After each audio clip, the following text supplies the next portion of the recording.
آج ہم ایک بڑی ہی زبردست روایت کا ذکر کر رہے ہیں۔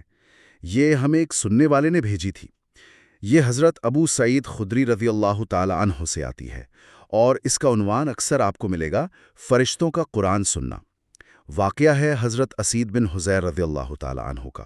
وہ رات میں تلاوت کر رہے تھے، تو چلے دیکھتے ہیں کہ کیا ہوا اور اس میں کیا خاص بات ہے۔ جی بالکل، یہ سننے میں تو شاید لگے کہ اچھا ایک صحابی تلاوت کر رہے ہیں، گھوڑی بدک رہی ہے، عام سی بات لگ سکتی ہے، لیکن جب اس کی تفصیل میں جاتے ہیں نا تو مطلب بات بہت گہری ہو جاتی ہے۔ یہ صرف جانور کا ڈرنا نہیں ہے، اس میں نا وہ غیب اور ظاہر کا جو ایک تعلق ہے اس کی طرف اشارہ ملتا ہے۔ ہاں، تو ہوا کچھ یوں کہ حضرت اسید رضی اللہ تعالی عنہ خود بتاتے ہیں کہ وہ رات کو سورۃ البقرہ پڑھ رہے تھے، اور ان کی گھوڑی وہیں قریب بندھی ہوئی تھی۔ وہ ایک دم سے اچھلنے لگی۔ انہوں نے تلاوت روکی تو گھوڑی بھی آپ دیکھیں پرسکون ہو گئی۔ اچھا، پھر انہوں نے پڑھنا شروع کیا، وہ پھر سے بدکنے لگی۔ تیسری بار بھی بالکل ایسا ہی ہوا۔ یہ تو مطلب پریشانی والی بات تھی تھوڑی۔ ہاں یہ جو بار بار ہو رہا تھا نا یہ اہم ہے۔ اس سے پتہ چلتا ہے کہ یہ کوئی اتفاق نہیں تھا، سیدھا تلاوت سے جڑا ہوا تھا۔ اور پھر حضرت اسید کا جو رد عمل تھا وہ بھی بہت فطری تھا۔ ان کا بیٹا تھا چھوٹا سا، یحییٰ نام تھا غالباً، وہ گھوڑی کے پاس ہی سو رہا تھا، تو انہیں فکر ہوئی کہ بھئی کہیں گھوڑی اسے کچل نہ دے۔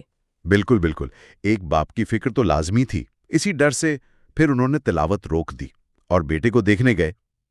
اور جب وہاں گئے اور سر اٹھا کر دیکھا تو ایک عجیب ہی منظر تھا۔ کیا دیکھا انہوں نے؟ ایک جیسے بادل کا سایہ ہوتا ہے نا، ویسا کچھ تھا، اور اس میں جیسے چراغ جل رہے ہوں ویسی روشنیاں تھیں، ٹمٹما رہی تھیں۔ وہ کچھ دیر تو دیکھتے رہے، پھر وہ چیز آہستہ آہستہ اوپر اٹھی اور غائب ہو گئی، نظروں سے اوجھل ہو گئی۔ سوچیں ذرا کیسا منظر ہوگا وہ۔ یہ منظر کشی بہت اہم ہے۔ بادل جیسا سایہ، چراغ جیسی روشنیاں، یہ الفاظ ہی بتا رہے ہیں کہ یہ کوئی عام چیز نہیں تھی، کوئی موسم کا معاملہ نہیں تھا۔ یہی وہ پوائنٹ ہے جہاں لگتا ہے کہ مادی دنیا اور وہ جو غیبی دنیا ہے وہ کہیں مل رہی ہیں۔ بالکل۔ تو اگلی صبح وہ فوراً پہنچے نبی کریم صلی اللہ علیہ وسلم کی خدمت میں، سارا واقعہ سنایا کہ رات کو ایسے ایسے ہوا۔ نبی کریم صلی اللہ علیہ وسلم نے پوری بات سنی، اور پھر ان سے پوچھا، ابن عزیر پڑھتے رہتے؟ اچھا، انہوں نے پھر پوچھا، ابن عزیر پڑھتے رہتے؟ اور تیسری بار بھی یہی سوال، ابن عزیر پڑھتے رہتے؟ یہ 3 بار پوچھنا، پڑھتے رہتے، اس میں خاص بات ہے۔ یہ صرف پوچھنا نہیں ہے، اس میں جیسے ایک تاکید ہے، شاید ہلکا سا افسوس بھی، کہ وہ جو تجربہ ہو رہا تھا وہ جاری رہتا تو کیا ہی بات تھی۔ یہ اس واقعے کی اہمیت بتا رہا ہے کہ یہ صرف ان کا ذاتی معاملہ نہیں تھا، کچھ بڑا ہو رہا تھا۔ جی بالکل۔ اور جب حضرت سعید نے وجہ بتائی کہ یا رسول اللہ صلی اللہ علیہ وآلہ وسلم، مجھے تو یحییٰ کا ڈر تھا، اپنے بیٹے کا، تو پھر نبی کریم صلی اللہ علیہ وآلہ وسلم نے اصل بات بتائی۔ آپ صلی اللہ علیہ وسلم نے فرمایا، وہ فرشتے تھے، تمہاری آواز سن کر، یعنی تمہاری تلاوت سن کر قریب آ گئے تھے۔ سبحان اللہ۔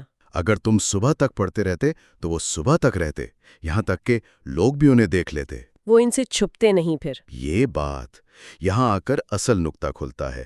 وہ بادل، وہ روشنیاں، وہ دراصل فرشتے تھے جو اللہ کا کلام سننے آئے تھے۔ اس سے قرآن کی تلاوت کی جو روحانی کشش ہے اس کا اندازہ ہوتا ہے۔ لیکن اس سے بھی زیادہ حیران کن بات یہ ہے کہ آپ صلی اللہ علیہ وسلم نے فرمایا، لوگ بھی انہیں دیکھ لیتے۔ یعنی ایک شخص کی خالص عبادت میں اتنی طاقت ہو سکتی تھی یا تھی کہ وہ غیب کے پردے کم از کم تھوڑی دیر کے لیے سب کے لیے ہٹا دے۔ یہ تو ایک اجتماعی مشاہدے کا موقع تھا جو بس رہ گیا۔ تو خلاصہ اگر کریں تو حضرت اسید بن حضیر رضی اللہ تعالیٰ کی رات کی تنہائی میں جو تلاوت تھی، اس نے آسمانی مخلوق کو، فرشتوں کو اپنی طرف کھینچ لیا۔ اور یہ صرف کوئی اندرونی احساس نہیں تھا، بلکہ اس کا ایک ظاہری نشان بھی تھا جو انہوں نے اپنی آنکھوں سے دیکھا۔ واقعی ایمان تازہ ہو جاتا ہے یہ سن کر۔ بالکل، یہ واقعہ ہمیں سکھاتا ہے کہ ہماری عبادات، خاص طور پر جب وہ خلوص نیت سے ہوں، تو ان کے اثرات ہماری سوچ سے کہیں زیادہ گہرے ہو سکتے ہیں۔ وہ مادی دنیا اور روحانی دنیا کے بیچ میں نا ایک پل جیسا کام کر سکتی ہیں۔ یہ ہمیں سوچنے پر مجبور کرتا ہے کہ ایمان بالغیب جو ہے، یعنی اندیکھی چیزوں پر یقین، یہ صرف ایک عقیدہ نہیں، یہ ایک زندہ حقیقت ہے جو کبھی کبھی یوں جھلک دکھا سکتی ہے۔ اور یہاں نا ایک دلچسپ سوال بھی ذہن میں آتا ہے سوچنے کے لیے کہ اگر اس روایت کے مطابق خلوص سے کی گئی تلاوت فرشتوں کو لا سکتی ہے اور شاید انہیں دکھا بھی سکتی تھی، تو ہماری روزمرہ زندگی میں اور کون سے ایسے کام یا لمحات یا شاید دل کی کیفیتیں ہو سکتی ہیں جہاں یہ مادی اور روحانی دنیا کے بیچ کا فاصلہ کم ہو جاتا ہو، چاہے ہمیں اس کا پتہ نہ چلتا ہو شعوری طور پر۔ یہ ایک سوچنے والی بات ہے نا؟